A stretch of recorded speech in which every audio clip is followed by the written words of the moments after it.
Thank Christ this one was short. Where do I start? Let's see. Episode 10 of Power Rangers Ninja Steel, The Ranger Ribbon. We're going hippie activists, folks. We're doing the whole, we're going to do the whole tree hugger episode. Save the trees.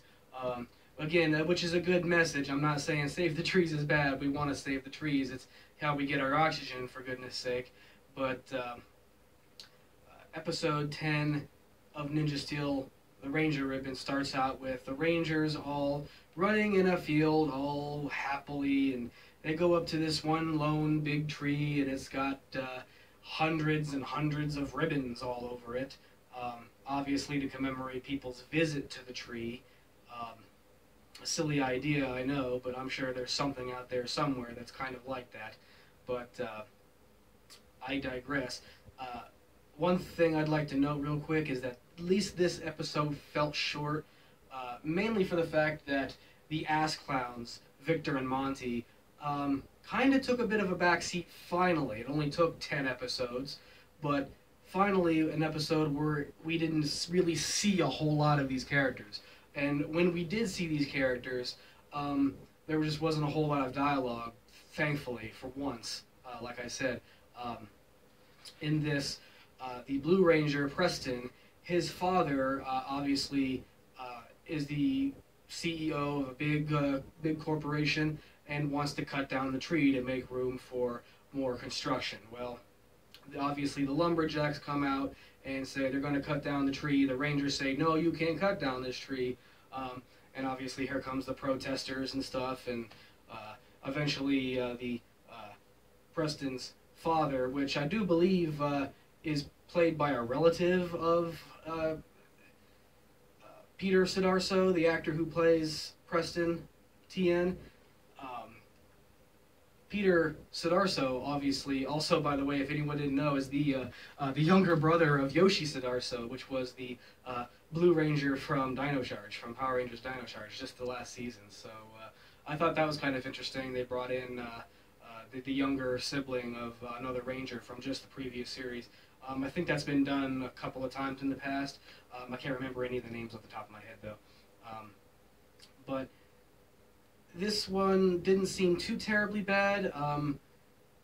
Overall, I enjoyed it, believe it or not, a little bit more than the most, because we've got a really cool Megazord transformation sequence, and a really, really good one-on-one duel between the Red Ranger and Galvanax's little right-hand buddy. His name escapes me, obviously, all of a sudden. That goes to show you how invested I am in the series. I watch it, obviously, because it's Power Rangers, but I'm not investing myself in enough to get to know some of the lesser known enemies' names, the villains' names. I don't really care a whole lot about that. But yeah, really good fight sequence between them.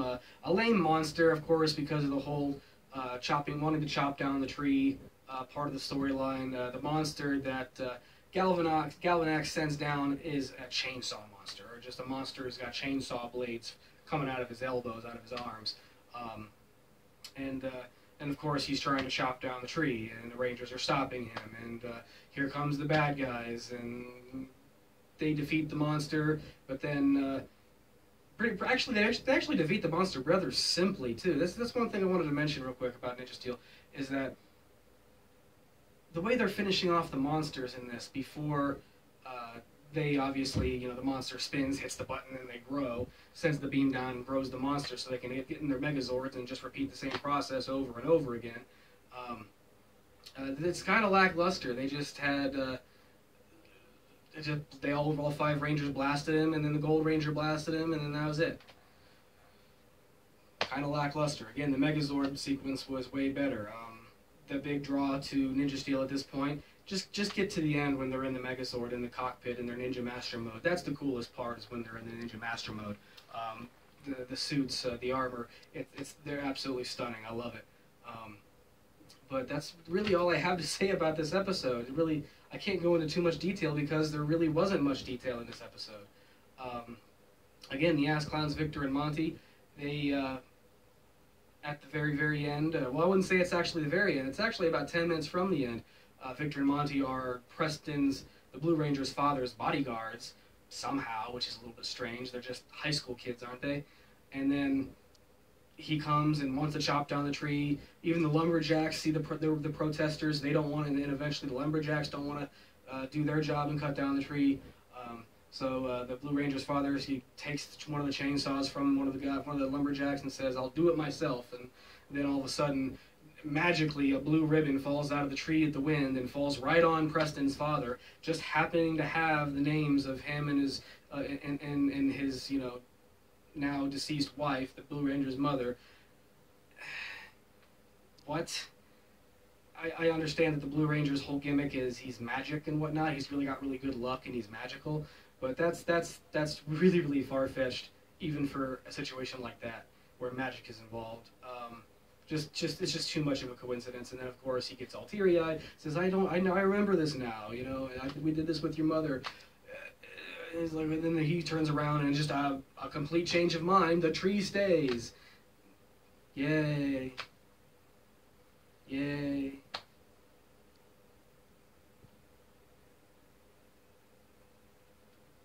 Oh, and by the way, guys, before I go, remember to like, share, and subscribe if you haven't already. You know the deal. Rangers, ready, go.